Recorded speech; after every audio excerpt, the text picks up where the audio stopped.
નમસ્કાર, ન્યૂઝ પર ઇન્ડિયામાં આપનું સ્વાગત છે. હું છું આપની સાથે કુમાર.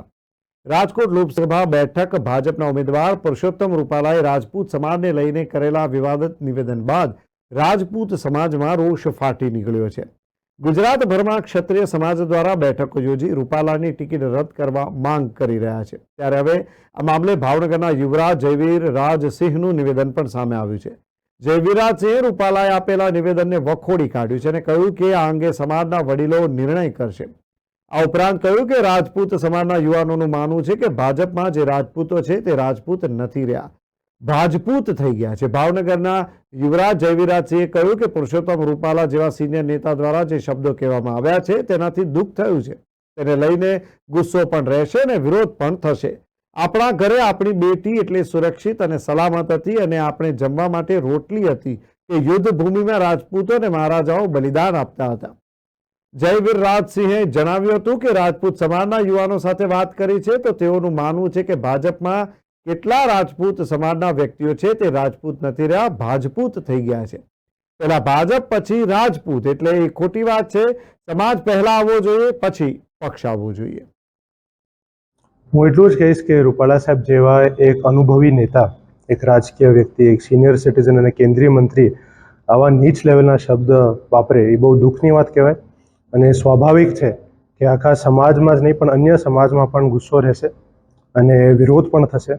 અને જે શબ્દ વાપરવામાં આવ્યા હતા રોટી અને બેટીના, ત્યારે એટલું જ કહીશ અને મેં તમામ નગરજનો સાથે પહેલાં પણ કીધું છે કે આપના ઘરે આપની બેટી એટલે સુરક્ષિત અને સલામત હતી અને આપણે જમવા માટે રોટલી એટલી હતી કારણ કે યુદ્ધ ભૂમિમાં અને રણભૂમિમાં રાજપૂત સમાજ, રાજપૂતો અને મહારાજાઓ પોતાનું બલિદાન આપતા હતા. એટલે તો સ્વાભાવિક વાત છે કે વિરોધ તો થવાનું જ છે. હવે વિરોધમાંથી આપણા સમાજના જે આગેવાનો છે, જે પ્રમુખશ્રીઓ છે, એ શું નિર્ણય લેશે એ આપણે વડીલોને પૂછવું પડશે. ખાસ કરીને જે ગોંડલમાં જે બેઠક થઈ હતી જયરાજસિંહ એમની સાથે માત્ર ભારતીય જનતા પાર્ટી સાથે જોડાયેલા ક્ષત્રિય સમાજના નેતાઓ એ જ હાજર હતા, અન્ય કોઈ હાજર નહોતા. લોકો એમ કર્યા છે કે આ સમાધાનને મંજૂર નથી. શું લાગે છે? હા, લોકોની વાત સાચી છે. જયરાજસિંહ આપણા સમાજના એક વડીલ કહેવાય. હું એમને વિશે કંઈ નેગેટિવ નહીં કહું, પણ જે આપે પ્રશ્ન પૂછ્યું એ સૌ સાચું પ્રશ્ન છે. કારણ કે યુવાનોમાં જ્યાર સુધી મને ખ્યાલ છે, મેં જેટલા પણ રાજપૂત સમાજના યુવાનો સાથે વાત કરી છે, મને એટલું જ લાગે છે કે એમનું એવું માનવું છે કે ભારતીય જનતા પાર્ટીમાં જેટલા પણ રાજપૂત સમાજના વ્યક્તિઓ છે એ રાજપૂત નથી રહ્યા, એ ભાજપૂત થઈ ગયા છે. પહેલાં ભાજપ પછી રાજપૂત. એ ખોટી વાત છે. ફક્ત રાજપૂત સમાજ માટે નહીં, દેશના તમામ સમાજ માટે સમાજ પહેલાં આવવું જોઈએ અને પછી આપનું પક્ષ આવવું જોઈએ. અને પક્ષ અંદર આપ જે પણ નિર્ણય લ્યો એ પક્ષ તરીકે આપનું હક છે, પણ જ્યારે વાત સમાજમાં આવે, સમાજમાં જે પણ વાત થતી હોય એ આપણા પ્રતિનિધિઓ દ્વારા જ આવી જોઈએ.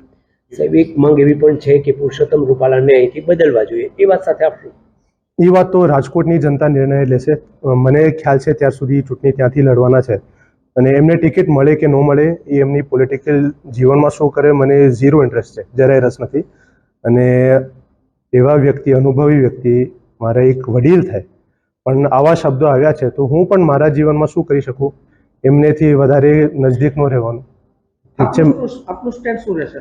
મારું સ્ટેન્ડ એ જ રહેશે કે હું મારા સમાજ સાથે છું. એમને ટિકિટ મળે કે ન મળે એમાં મને જરાય રસ નથી. પણ જેમ મેં કીધું, હું અલર્ટ રહીશ કે અગર આવા વ્યક્તિથી આવા શબ્દો આવ્યા છે તો એમનેથી કોઈ દિવસ ભવિષ્યમાં મળવાનું થાય તો જે પરિવાર અને સમાજના સિદ્ધાંતો છે, જય માતાજી કરીને મળવાનું, વધારે વાત નહીં.